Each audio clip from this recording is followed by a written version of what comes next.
Okay, so I've broken out my Ernest Sports, the ES14 ball flight monitor, if you will. I bought this, gosh, it's got to be maybe 5 or 6, maybe more, maybe 6 years ago, maybe longer. And I didn't use it as much as I thought I would, but now we're back into the indoor season. I just want to test it out again. I have a GC Quad, which is fantastic, so obviously I'm using that for all my lessons. But for something that's a little, in a different price range, I think they have an ES14 out, which may be a little bit more of an expensive unit. But this one here is probably somewhere in the $300 range. I just wanted to hit a few shots with it to test it out and see how accurate it is when I compare it to something like the GC Quad. So I'm not sure whether you can see up here on the TV. I've just paired that to my phone. So one neat little thing with this is it has a visual that you can just look at right here. To give you your distances, but there is also an app that you can put on your phone, which can help as well. I do have people that come in here to practice, or students that may not have a smartphone or may not have data on it or something like that, where it's not as easy for them to put it on the app. So I do like the benefit of having something right there. Let's hit a few shots and see how it goes. So I've got my 7-iron here. So I'd be looking for carry distance somewhere in the 150 to 160 range, depending on how the quality of the strike. So we'll hit a few. All right, so before I really look at anything, that felt pretty good. Felt like I hit it in the center. So I must have some kind of voice prompt on their audio because it was calling out the distance.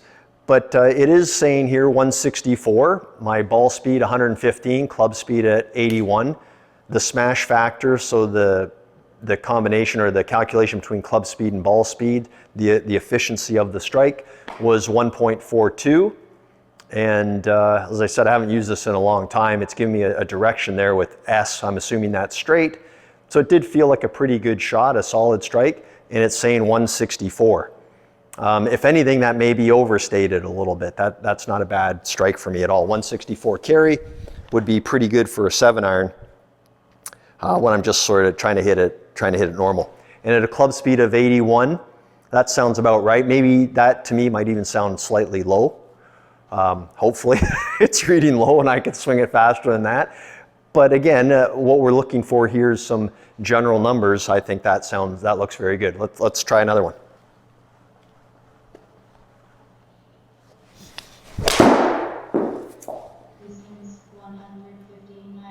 Yeah, so pretty good. Another very solid strike.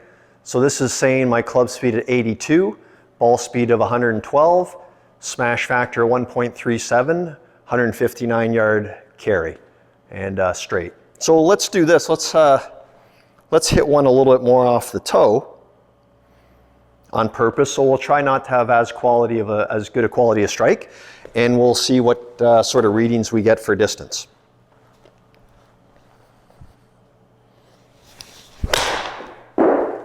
All right, so definitely not as good a strike, even a little chunky.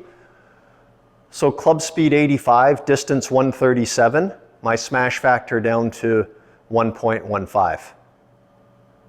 All right, so not too bad, a loss of about 20 yards. Let's try that again.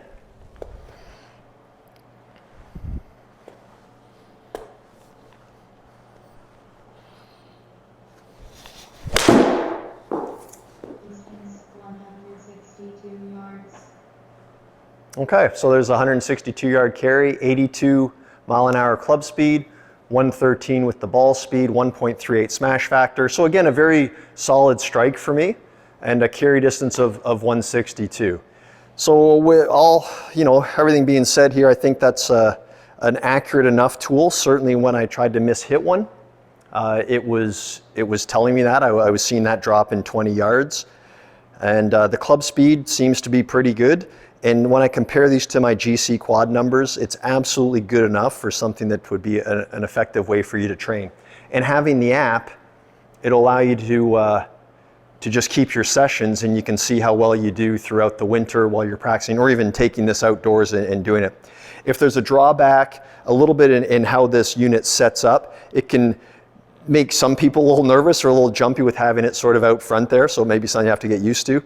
And it does seem to miss a number of shots. So if you do hit it really poorly, like if you worm burn one or if it goes too far left or right, and it seems like it's not going through wherever the visual field is here for the radar, it misses a number of shots. So it can be a little frustrating that way as you're hitting shots and not getting a reading every time.